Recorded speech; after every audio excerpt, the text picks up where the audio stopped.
Welcome to It Doesn't Take a Genius. Welcome to It Doesn't Take a Genius. And this is going to be one of the most, I believe the modern term is authentic. One of the most authentic episodes we've ever recorded. Earlier today, some nice folks from the gas company accidentally put a geyser in our front yard, and we lost the ability to bathe. So here I am looking a little rough. I've tried recording this episode. I think I have now tried 4 different iterations, and every time I don't know what's going on with my Apple computer, but it refuses to record it, and it refuses to tell me why it's a problem. So I'm recording this on my phone, and I'm just not really sure how this is going to work out, but we'll see. Kind of fair, though, that this is an episode where I'm being authentic, because that's kind of what I want to talk about in a roundabout way. This episode is really a warning for anybody wanting to increase attention. If you're wanting to increase attention, this is an episode for you. And we're all wanting to increase attention, right? We have businesses wanting more attention from customers. We have people looking for jobs who want attention from employers. We want our charities to have attention from their donor base and from prospective donors. And so this is an episode about that, and a big warning about that. It's also an episode about artificial intelligence. And I guess I'll give you my thesis. I think that everything is about to change because of AI. I think that even if AI is not our doom or our savior, everything is about to change for people who are looking to get attention from new people. And in fact, I'm actually putting you in an experiment by doing this episode. You are part of an experiment. We're going to test to see how closely AI will listen to this very episode and respond to it. And if you think that seems a little far-fetched, let me tell you a story. So about, I don't know, maybe it was like a year and a half ago, I started getting these emails that appeared to be from real people. Some of them I've looked up, and I think they are real people. And they just started sending me these complimentary emails about It Doesn't Take a Genius, our podcast. And so I just picked the last 3 at random. Let me read them to you, little bits of them. The first one says, "Hi, Mark. Your recent episode on choosing your attitude was a treat. The way Mike broke down the connection between action and emotion really hits home for me. Asking that simple question feels huge in the day-to-day work of leadership and engagement. I know how much you value practical solutions, so I want to reach out and see if I might contribute to your podcaster's conversation. As founder and CEO of blah, blah, blah, blah, blah." You see where this is going, right? Excuse me. The gentleman's name is Mitch McDermott. I think he's real. Here's another one. "Hi, Mark. First, I want to congratulate you on It Doesn't Take a Genius, as it's no small feat to build and maintain a top-notch podcast. Huzzah!" Yes, he really said huzzah. "I'm reaching out today to introduce you to Forrest K. Derr, D-E-R-R, a fractional COO and integrator." Not exactly sure what he's integrating, but fascinating. So there's Forrest K. Derr. Let me give you one more here. This one says, "Hi, Mark. When I was looking for great guests for It Doesn't Take a Genius, Julie DeLuca Collins immediately stood out. Julie brings a unique perspective, blah, blah, blah, blah, blah." So, so there you go. Those are 3 of the most recent. And, it's spam, right? That's what this is. This is spam. And spam has worked for a very long time, right? I don't know how soon it was that the post office started delivering junk mail, but I can tell you that as soon as we had email, almost, we had unsolicited emails, right? And I'm not just talking about, Nigerian princes who have emailed me over the years looking for help wiring me money if I would just send them my bank account numbers. I'm talking about legitimate products, legitimate services that are sold from, sort of cold, blind emails. Seth Godin is somebody we love to talk about on this podcast, and he really invented permission-based marketing. That was, I think, his first claim to fame. And, that's where you raise your hand and say, yes, send me your product information, send me your emails. But I'm talking about just blind emails. They're working. Otherwise, they wouldn't be sending so many, right? The cost wouldn't be worth it. And so now, I've discovered a new item that can be pitched in spam: podcast guesting. And by the way, guesting on podcasts does work. Our episodes that feature guests, every one of them are in our top 10 most downloaded episodes. I've been a guest on a podcast, and twice I've done that.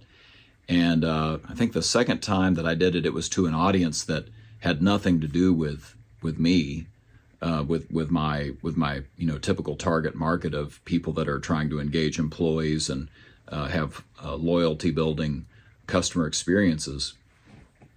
And I still had 3 people reach out to me looking for help. So I actually have a friend who she's positioned her whole marketing business to helping people grow their business by, instead of having to, churn out all this relentless content like Mike and I are doing with a podcast, frankly, to market yourself. Instead, she's got them working on becoming podcast guests. After my dad was a guest on one of our episodes, some of you may remember that episode, he's been getting spam offering to land him on other podcasts. So a recent one he told me about, he called it an opportunity that they gave him to be interviewed, and it would end up on Delta's in-flight radio station program. It was going to cost $5,000. Is that worth it? I couldn't tell you. I don't know how much business you'd get based off of a lead generator that's that expensive. Who knows? But I'm the one getting the spam, right? I'm the one getting the spam, offering up the guests, and I'd say I'm getting about 10 a week at this point, and they are they're clearly AI, right? They're clearly AI. One reason I know that is because we are seeing an exact copy and paste of the name of the show. If you'll notice, I have it spelled out as "It Doesn't Take a Genius," period. Capital I and "It Doesn't Take a Genius," everything else lowercase and a period. And I will get that exact spelling as what I see when they congratulate me on "It Doesn't Take a Genius," period. They're formulaic, right? They start with, hey, I'm so impressed with what you talked about in this recent episode. Congrats on your show in this recent episode. It brought to mind, it made me think of, if you're looking for, and then they introduce their potential guest. So very repetitive. They have to be AI, right? I don't believe that there's a group of Indians chained to desks somewhere, churning out this content. It's got to be AI hoovering up that title and copying and pasting it and so on. The other reason I know that it's AI is, this didn't start until the advent of ChatGPT. So, I'm getting AI spam. But here's the thing. They're just not personal enough, right? They only refer to things about the show that could be hoovered up from the show notes and the titles of the episodes and the description of the show in general. They don't ask questions about the topics, right? They don't talk about what we've talked about beyond what's mentioned in the title and the show notes. And so I'm going to say that getting personal matters now more than ever before, right? My biggest clients were all personal referrals. frankly, it's why podcast guesting really works, right? You get to know somebody, maybe it's a 3-hour Joe Rogan podcast and it's some guy you've never heard of, and you end up not just knowing him, but kind of trusting and liking him. And then you include him in your network of people that you follow, right? So my prediction is that spam will get better, right? AI is going to get better and better at this. And I think it's eventually going to be good enough that we won't really know if it's a real person or not. Even if we decided to reply and they replied back, I think it's going to be good enough that we won't be able to tell. And so, if that's the case, then I think that in the near future, I'm not going to have much trust in anything that comes to me via a screen or audio, right? Anything that comes through the media. I think the same will be true for you and for most of our audience and for most of our people who are being pursued by a business or a potential employee or a charity. Here's my proof. If you set aside my podcast spam, you could look at AI scam, right? Many instances here lately of people turning over their bank account numbers to an AI because the AI looks and sounds like their own family members. So maybe we're headed to a cliff where the only thing we can really trust are the people we actually know face to face. And, what does that mean for you and your team? Well, there's never been a better time to get personal, right? You need your current network advocating for you to their networks, right? We've always talked about referrals in every line of work, right? Well, think about with an employer and an employee, right? And I may be repeating myself, but if you think about the concept of it's not what you know, it's who you know, that's not really just a good old boy system. That's trust, right? I know, like, and trust you, and you're telling me that somebody in your network you know, like, and trust, and you're referencing them to me. I put them to the top of the heap, right? I at least give them a shot. So we're talking about referrals, but think about how broad this can be. So I asked ChatGPT to help me put together some strategic, practical ways to turn those customers who are already loyal, right? Those fans of yours, of your team, into active advocates. And I've got 6 ideas for you, and these are all organized by the different types of leverage. All right, so I'll run through these and shut up. But in the coming AI distrust, what is going to be the thing that allows you to grow the attention? It's going to be your network of people who already know, like, and trust you. And you can leverage that in the following ways. So the first way is leveraging personal connection, right? In other words, they're already loyal. Let's deepen and celebrate that loyalty. Make those people who are already fans feel seen, feel significant. It might be that you are, for instance, going to spotlight them on social media or in your newsletters or in a poster on the wall, featuring a customer of the month or, something that explains why they love your business, your team, your charity. You might invite them behind the scenes. They might get an exclusive preview, an early product drop, a beta test. In other words, things that make them feel more a part of things, right? In fact, our local Chick-fil-A has invited me, because I guess I have enough points, to come to their first peppermint milkshake of the season. I am so down for that. Apparently, I might even get a gift. It's very exciting, right? Another example of how you could do this is, instead of something big and broad, maybe it's something very personal, like a thank you note, a handwritten note. Maybe with updates from the leadership team. We're so thankful that you've been part of our journey for the last 5 years. Your trust helped us to grow to where we are today, and we want to fill you in on what's coming next. The point here is that the advocacy grows not because hey, they've got the cheapest product, and that's what I'm about. It grows from some sort of emotional connection with you.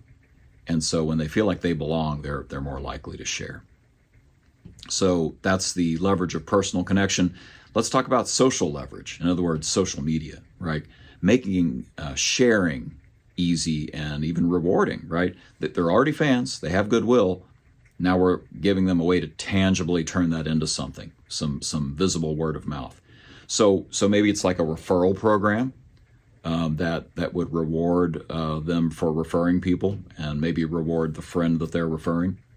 Maybe it's some sort of social media campaign where they're sharing their story, and you've provided a hashtag and maybe some prompts. Tell us how our product or service made your life easier. Maybe you're asking them to generate the content, user-generated content, like take a wacky video showing how you use our product, or giveaways, like I said with Chick-fil-A.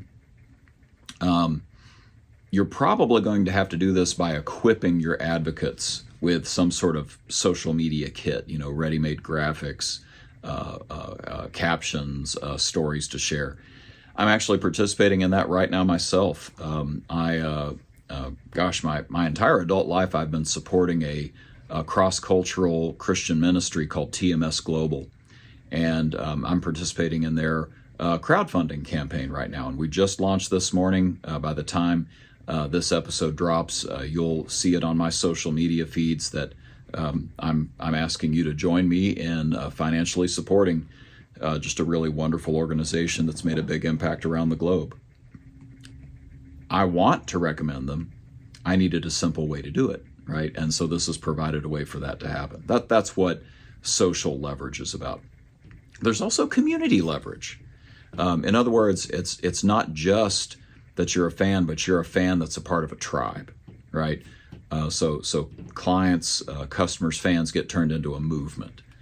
And if you think about how that might happen, it sure could involve social media, right? Like a Facebook group, a Slack channel. It could be in person, right? Meetups where they get to connect with each other.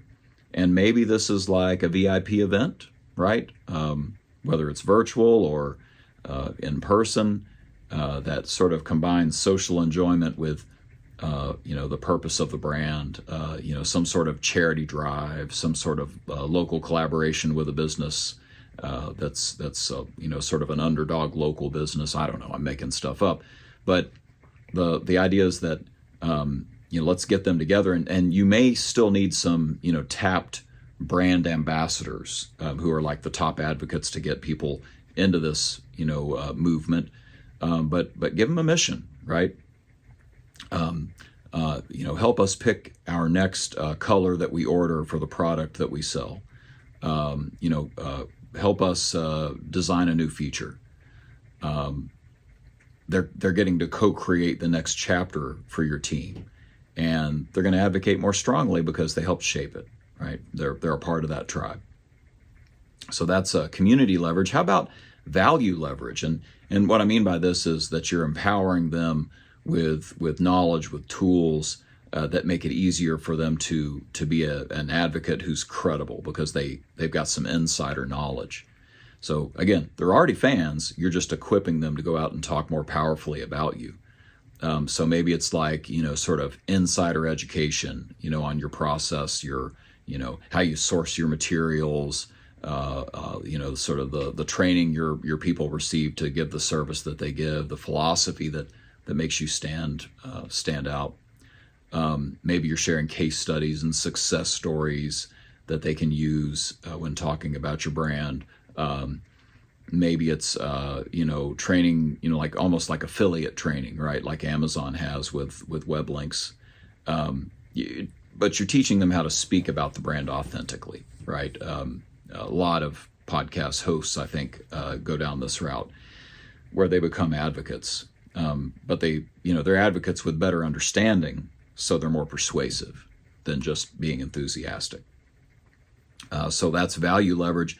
Let's talk about emotional leverage, right? Where we have a shared meaning, and sort of the idea is that you're an advocate, but I'm going to make your advocacy so much stronger because I'm going to show how we have a shared identity, a shared purpose. And I think of Subaru on this one, right? Where, they, at the holidays, when you buy, they'll donate to a charity of your choice. Well, you could do that with referrals, right? For every referral, we're going to fund a local scholarship or, give money to a local charity. And obviously, think the marketing materials around this are going to reinforce that, right? You are part of a team that believes in something that is important to you. It really encourages customers to sort of share their own values and their own stories and why supporting your business matters to them. And that's what I did with TMS Global. I've typed up a little message. You can go read my story that talks about, sort of why this organization is so important to me. Notice that what we're doing here is making it bigger than just your brand. This is about something that's really important in the world, and sort of is about humanity in general. It's going to be a bigger draw than just buying your product or service, right? Final one, beyond emotional leverage, is measurement leverage. In other words, we can track all this stuff. So let's use that to recognize our people that are already fans. Give some sort of feedback loop to them that rewards their advocacy. So maybe it's your customer surveys and your Google reviews and Facebook posts that they make and so on, where we can sort of track how much they're talking about us and recognize them for it, right? Maybe it's a private thank you call. Maybe it's a leaderboard where they're sort of having a fun competition about it. But just recognition, visibility. You're compounding the enthusiasm that way. So that's my list. Leverage personal connection, leverage social media, leverage making a community, leverage value that you're bringing to them to empower them to talk about you.